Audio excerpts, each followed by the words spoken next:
Has this ever happened to you? The current in this channel is just ripping. I'm just trying to make it over there. No, there's no way. Did you then go online and look for kayak motors? And holy sh! I'd like to show you how I designed and assembled my own electric kayak motor system and went from this No, there's no way. to this. Bye.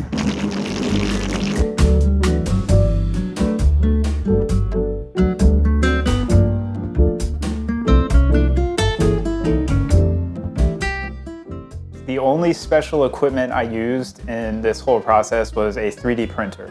If you don't already own a 3D printer, someone you know probably has one gathering dust and they'd be happy to let you use it.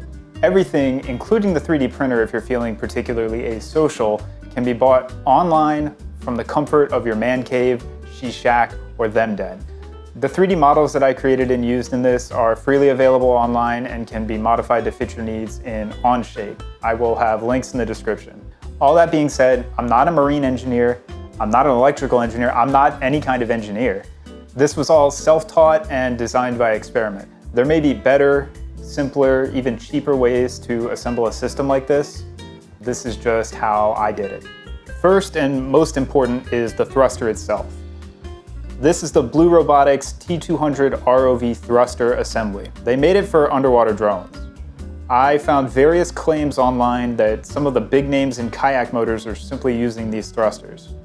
Now they're not cheap, but they're a heck of a lot more affordable than what I was seeing from the big names online, so I figured it was worth a shot. This is a 3D printed nose cone for the T200 thruster. It replaces the stock nose cone and allows the thruster to be bolted to a kayak rudder. I used 3 M6 bolts and nuts here. Blue Robotics also sells a thruster commander kit they put together specifically for their thrusters. It includes all the things needed to take battery power and turn it into thrust. This here is the actual thruster commander board. This is a Blue Robotics basic ESC, part of the bundle. I crimped some spade connectors onto the motor leads. These are waterproof connectors. I use these everywhere because I don't trust myself and would hate having to solder and desolder things as I worked out any problems. I needed 2-pin connectors for the power and 3-pin connectors for the thruster. This is a potentiometer that came with the Thruster Commander bundle, and it's used as the throttle. I designed a tiny 3D printed enclosure for it that mounts directly to a Hobie Lynx steering handle. I also soldered longer jacketed cable to the potentiometer. This is a custom power cable I put together. The Anderson power pole connectors are probably not the best choice for a kayak, but I used them on my battery long before I got this kayak. Now, the battery is probably why the prices for commercial kits are so high. A good battery isn't cheap. I was already running electronics on my kayak, so this didn't really factor into the cost of this project for me. This is a 3D printed enclosure I designed for all of the wires and electronics. It's a tight fit, but it's small and works great. It uses 6 M6 bolts. Now, as for tools and materials, I used an assortment of Allen keys, a tiny screwdriver for the M3 bolts I used on the throttle enclosure, a normal size screwdriver my wife stole from her college roommate, some plumber's putty I found at a gas station, a metric tap set, quote, so cheap it's probably only useful for plastic, end quote, which was really good to hear, some thread locker, which is probably overkill, some sort of gap sealant, whatever's in your garage, some kind of lubricant, as well as an assortment of electrical things like solder, heatsink, and wire nuts. First, I removed the stock nose cone on the thruster. I reused the screws for my nose cone. I probably should have dabbed some thread locker on here. Moving on to the electronics enclosure, I need to tap the 6 holes for the M6 bolts. Not shown is the prototype I tried tapping without any lubricant because it's not metal. How bad could it be? Bad. I find that this is one of the biggest advantages to printing with resin, as the parts come out strong enough to tap and thread hardware directly into. I did basically the same thing to the throttle enclosure, tapping the enclosure body for M3 bolts because that was the smallest tap my kit had. I also set the potentiometer into the lid and partially fastened the lid and body together.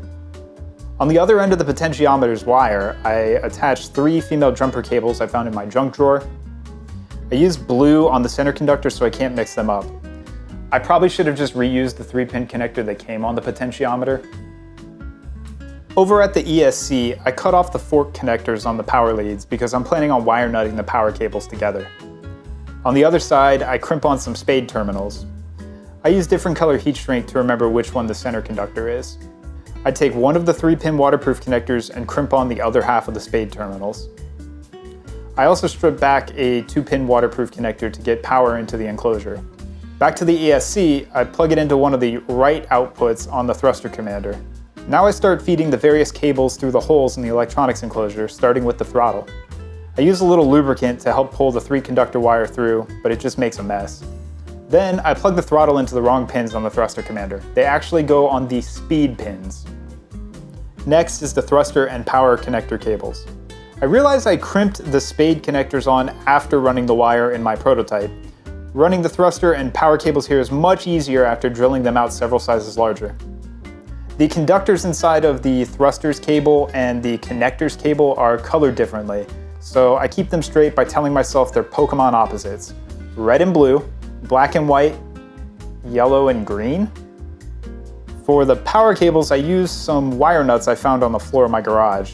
I realized they're much too large even for the 3 conductors I'm trying to tie together, especially the tiny power leads on the thruster commander. I come home from the hardware store with some of those fancy push-to-connect connectors.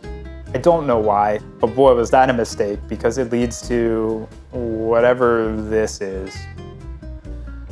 I'm just flailing at this point. I wanted to be finished with this yesterday. I'm not thinking clearly. There are so many better ways to do this, but instead, I heat shrink the tiny power leads to a thicker gauge of copper. With morale at an all-time low, I hook everything up and do a test run. Oh hey, it works. The throttle's backwards, but that's an easy fix. Time to pack everything in and seal it up. The more the better, right? Almost forgot the throttle enclosure. I give the silicone some time to set up and then start to bolt the lid on the electronics enclosure. It seems I got a little cocky in front of the camera and tapped the holes a little crooked. I crank every bolt down and then back them out slightly to give myself a small gap.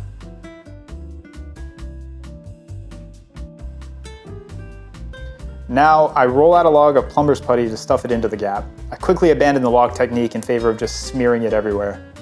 Finally, I tighten everything down and see some good squeeze out around the lids of both enclosures. The idea here is to make a watertight seal that isn't permanent in case something needs maintenance inside the enclosure.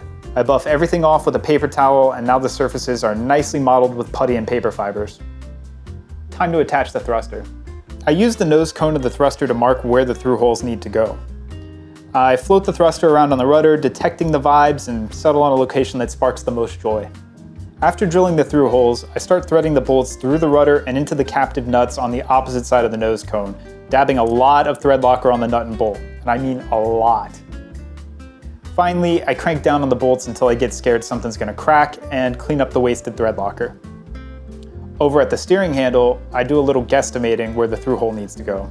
I use a washer on this bolt because I have no confidence. Hey, not bad. A little thread locker on this nut for good measure and I snug it up. And now the cable management. I leave about 10 feet on each cable I make. I think the pros call that a service loop. The extreme excess of cables get roadie wrapped and zip tied into bundles, while the actually useful lengths of cable are zip tied to the steering umbilical that runs from the handle to the rudder. I almost forgot to leave a little slack in the cable at the rudder to account for the extra length required for the rudder to flip over center. And that's the install. It's not beautiful, but it works incredibly well. On the first trip with it, it was so convenient. The Mirage Drive is certainly a game changer for kayak fishing, but cycling your legs can make it difficult to multitask on some fine motor skills like tying a knot, for example. Now I can turn the motor on and cruise while I tie that knot or dig in my crate for lunch. Check it out. Bye.